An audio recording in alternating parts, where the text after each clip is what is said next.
పోలీ సిస్టర్లు good morning. ఇదేంటంటే చిలకడ దుంపల పులుసు. చిలకడ దుంపలు, ఉల్లిపాయలు, పచ్చిమిరపకాయలు, టమాటా, చింతపండు కలిపి అలా పెట్టేశాను. అది మరిగినాక అప్పుడు తాలింపు పెడతాను. ఇది నేను దోశ వేసుకుంటున్నాను అన్నమాట.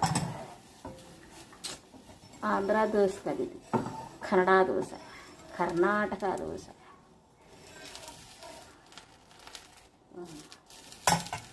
సరేనా?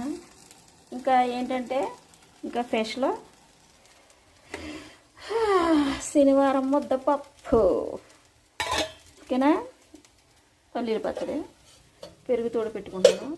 అలాగే ఉండండి. చామదుంపలు ఫ్రై చేస్తాను, ఉడకపెట్టుకున్నాను. ఏంటి ఫ్రెండ్స్, బాగున్నారా? మీరు అందరూ బాగుండాలి, మీ అందులో నేను కూడా బాగుండాలి. ఆడపిల్లకి ఇప్పుడు కష్టాలే. 20 సంవత్సరాలు 25 సంవత్సరాలు అలా పెంచుతారు తల్లిదండ్రులు. పెళ్ళనే బంధంతో ఎవడికో ఇచ్చి కట్టబెడతారు.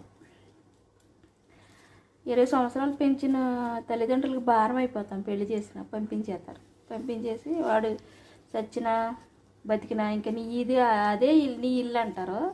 వాడేమో వాడికి అవసరం తీరి అన్నీ అయ్యి వాడికి ఏదన్నా ఇదిగా ఉంటే మనల్ని నీ అమ్మ బాబు ఇంటికి వెళ్ళిపో అంటాడు. ఇంకా ఆడపిల్లకి ఇల్లు లేదు.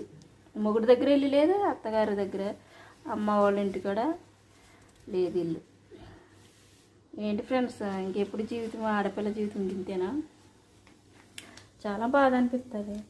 ఎందుకంటే అనుకోవచ్చు కొంతమంది ఆడవాళ్ళు పాపం బయటికి చెప్పుకోలేక వాళ్ళు చాలా స్ట్రగుల్ అవుతారు. నాకు అనిపిస్తుంది ఒక్కొక్కసారి, ఎందుకు భగవంతుడా అనిపిస్తుంది. కానీ ధైర్యంగా ఉండాలి. ఆడపిల్లలు అవుతే మట్టుకి మనం ఏమి తీసుకోలేదు. అన్నింటిలో మనం కూడా సమానంగానే ఉంటున్నాం. వాళ్ళ మగవాళ్ళు అన్న పేరు ఒకటే తప్ప వాళ్ళకిలాగా అన్ని పనులు మనం చేస్తలేదేంటి?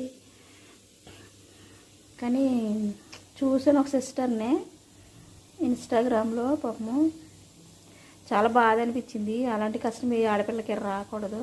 తల్లిదండ్రులు మీకు ఒకటే చెప్తున్నాను, ఏంటంటే పెళ్లి చేసేటప్పుడు కట్నం ఇచ్చే కన్నా వాడు మంచోడో కాదో తెలుసుకుని ఆ అమ్మాయికి ఒక ఇల్లు ఆమె పేరున రాస్తే ఒకవేళ ఆడు వెళ్ళిపోమన్నా ఇంట్లో పడి ఉంటుంది పిల్లల్ని పెట్టుకుని.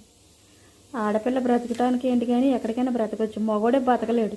ఎవరు చేరనివ్వరు ఆడిని. మంచి ఏదైనా చేస్తాడేమని ఎవరు రానివ్వరు. ఆడపిల్లల్ని చేరనివ్వడానికి ఏంటి, కష్టపడి పని చేసుకోవచ్చు. తప్పు చేయొద్దు కానీ అన్ని పనులు చేసుకోవచ్చు ఆడపిల్ల. ఎవరికి మీద భారం కాకుండా